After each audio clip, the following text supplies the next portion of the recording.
السلام علیکم دوستو، میں ہوں زیب چنا اور آپ دیکھ رہے ہیں میرا یوٹیوب چینل۔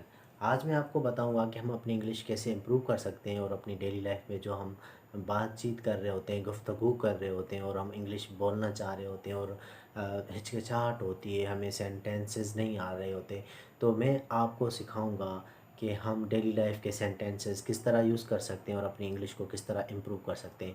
تو آج جو میں آپ سے شیئر کروں گا وہ جو جملے ہیں ہمارے وہ ہیں اللہ سے مطلب ریلیٹڈ، جس طرح ہم کہہ رہے ہوتے ہیں اللہ نہ کرے کہ ایسا ہو، یا ایک فلمی ڈائلاگ آپ نے ٹریڈیشنل ڈائلاگ سنا ہوتا ہے، بھگوان کے لیے مجھے چھوڑ دو یا اللہ کے لیے مجھے چھوڑ دو۔ تو اس طرح کے الفاظ جو ہم یوز کر رہے ہوتے ہیں، اس طرح کے سینٹینسز ہم ڈیلیور کر رہے ہوتے ہیں اردو انگلش میں، تو ہم اردو یا اپنی جو نیٹو لینگویج ہے اس میں کہتے ہیں، مگر انگلش نہ آنے کی وجہ سے، لو کانفیڈنس کی وجہ سے ہم ڈر رہے ہوتے ہیں کہ اس کو کس طرح میں ڈیلیور کروں۔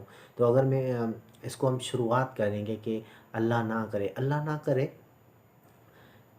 کہ ایسا ہو، اللہ نہ کرے کہ تم چلے جاؤ، اللہ نہ کرے کہ یہ حادثہ ہو جائے۔ تو اس طرح کے جو بھی جملے ہیں اللہ نہ کرے سے سٹارٹ ہوتے ہیں، تو یہ میں آپ سے آج شیئر کروں گا۔ تو آتے ہیں ہم سب سے پہلے بغیر ٹائم ویسٹ کے ہم اپنا ویڈیو سٹارٹ کرتے ہیں اور شروع کرتے ہیں کہ اللہ نہ کرے اس کو ہم کیسے ڈیلیور کر سکتے ہیں۔ اس کو ہم اس طرح کہہ سکتے ہیں اللہ نہ کرے، گاڈ فاربٹ، اللہ نہ کرے، اس کو انگلش میں ہم کہتے ہیں گاڈ فاربٹ۔ تو یہ آپ نے جملے کے اسٹارٹ میں لگانا ہوتا ہے، اللہ نہ کرے۔ تو اگر میں جملہ ادا کرنا چاہوں، کوئی اردو کا جملہ ہے میرے پاس، اللہ نہ کرے کہ میں اگر واش روم میں گر گیا تو میری کون مدد کرے گا، تو ہم اس کو انگلش میں کیسے بول سکتے ہیں؟ تو اس کو ہم انگلش میں یہ اس طرح ڈیلیور کر سکتے ہیں کہ God forbid if I slip in the bathroom who will help me. اللہ نہ کرے اگر میں واش روم میں گر گیا یا باتھ روم میں گر گیا تو میری کون مدد کرے گا۔ یہ ہو گیا ہمارا ایک جملہ۔ تو اس طرح آپ دوسرے سچویشنز چینج کر کے یہ جملہ آپ بنا سکتے ہو۔ میں آتا ہوں ابھی دوسرے جملے کی طرف، وہ کیسے ہم بول سکتے ہیں۔ دوسرا جملہ ہے ہمارے پاس، اللہ نہ کرے اگر تمہاری جاب چلی گئی تو میں تمہاری مدد کروں گا۔ میں کیسے انگلش میں ٹرانسلیٹ کر سکتا ہوں؟ تو اس کو میں اس طرح ٹرانسلیٹ کروں گا، God forbid if you lose your job I will help you. اللہ نہ کرے اگر تمہاری جاب چلی گئی تو میں تمہاری مدد کروں گا۔ تو یہ ہمارا ہو گیا دوسرا جملہ۔ اس کے بعد ابھی دوسری سچویشن آتی ہے ہمارے پاس، اگر اللہ نے چاہا، اگر بھگوان نے چاہا تو یہ ہو جائے گا، اگر بھگوان نے چاہا تو میں کامیاب ہو جاؤں گا، اگر اللہ نے چاہا تو یہ کامیابی مجھے ملے گی۔ تو اس طرح کے جملے بھی ہم استعمال کر سکتے ہیں۔ تو جس طرح ہم نے اللہ نہ کرے کے لیے ہم نے یوز کیا تھا گاڈ فاربٹ، تو یہاں ہم یوز کریں گے گاڈ ولنگ۔ گاڈ ولنگ، ولنگ جو ہے ول سے ولنگ نہیں آیا، ول جو ہے نصیحت کو بھی ہم ول کہتے ہیں، سینٹینس میں جو ہیلپنگ ورب ہے اس کو بھی ہم ول یوز کر رہے ہوتے ہیں۔ تو یہاں ول جو ہے، اس ول کا مطلب ہے چاہت، چاہنا۔ یہ یہاں اس لیے ہم اس کو یوز کر رہے ہیں گاڈ ولنگ، اللہ نے چاہا۔ تو اس کے لیے میرے پاس ایک سینٹینس ہے، اس کو میں اردو میں آپ کو بتاتا ہوں، پھر اس کی ہم ٹرانسلیشن کی طرف جائیں گے۔ اگر اللہ نے چاہا تو سب کچھ جلدی ٹھیک ہو جائے گا، اگر اللہ نے چاہا تو سب کچھ جلدی ٹھیک ہو جائے گا۔ تو انگلش میں ہم اس کو کہیں گے God willing everything will be all right soon. اس طرح ہمارا یہ سینٹینس بھی انگلش میں ادا ہو گیا۔ اگر اللہ نے چاہا تو آپ کو ایک دن اچھی جاب مل جائے گی۔ تو انگلش میں اس کو ٹرانسلیٹ کروں گا، God willing you will get a good job one day. تو دوسرے جملے کی طرف، جیسے ہم کہہ رہے تھے اللہ آپ کو ہمت دے، بھگوان آپ کو ہمت دے، تو اس کو ہم کس طرح انگلش میں کہہ سکتے ہیں، may God give you courage, اللہ آپ کو ہمت دے۔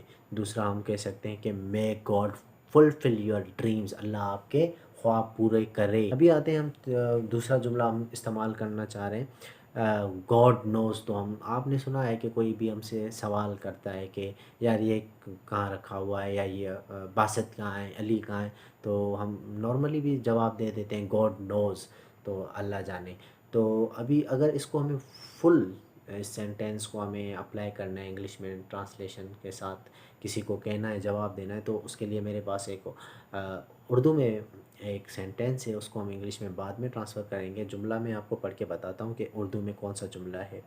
اللہ جانے میں نے اپنا فون کہاں رکھ دیا، اللہ جانے میں نے اپنا فون کہاں رکھ دیا، بھگوان جانے میں نے اپنا فون کہاں رکھ دیا۔ تو اس کو ہم God knows where have I kept my phone. تو اس طرح ہم انگلش میں اس کو ہم بول سکتے ہیں. اس کے بعد آ جاتے ہیں ہم اللہ کے کرم سے، بھگوان کے آشیرواد سے، اس طرح کے بھی جملے آ رہے ہوتے ہیں تو اس کو ہم فل کیسے جو ہے ٹرانسلیٹ کر سکتے ہیں. تو جس طرح ایک اردو میں میرے پاس ایک اور سینٹینس ہے میرے دوستوں، میں آپ سے شیئر کروں کہ اللہ کی کرم سے مجھے جاب مل گئی. تو اس کو انگلش میں کیسے کہیں گے؟ By the grace of almighty Allah, یا by the grace of God I have got a job.